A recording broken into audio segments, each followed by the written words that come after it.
Le rabbi Yoel de Satmar avait pour habitude de ne jamais toucher à sa barbe, et il ne l'a jamais coupée.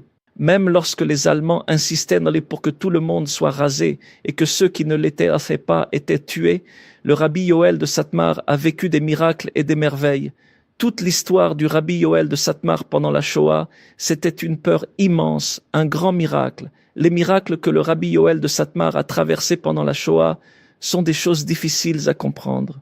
Pendant toute la Shoah, sa femme vertueuse allait ramasser des pommes de terre et tenait la marmite à la main, au point que ses mains se brûlaient afin qu'il puisse manger des pommes de terre. C'est tout ce qu'il a mangé pendant toute la Shoah. Pendant plusieurs années, 2 ou 3 ans, il n'a mangé que des pommes de terre. Et c'est sa femme qui mangeait les épluchures, ainsi que le gabaï. Et lui, il mangeait un peu de la pomme de terre. Et à chaque fois, il y avait un autre miracle concernant sa barbe, pour qu'il ne la coupe pas.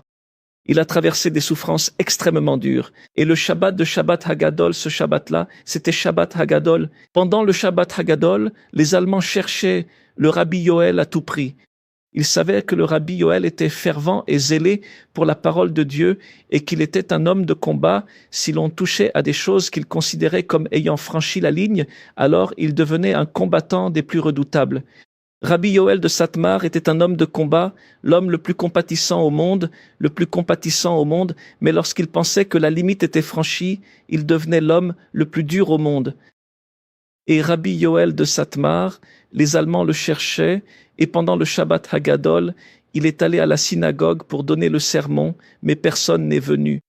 Les Allemands cherchèrent déjà des gens à emmener dans les camps d'extermination, et il est arrivé à la synagogue alors qu'il était l'homme le plus recherché, Rabbi Yoel de Satmar, et il est allé à la synagogue, il a dit « Le sermon du Shabbat à Gadol, il faut le donner ».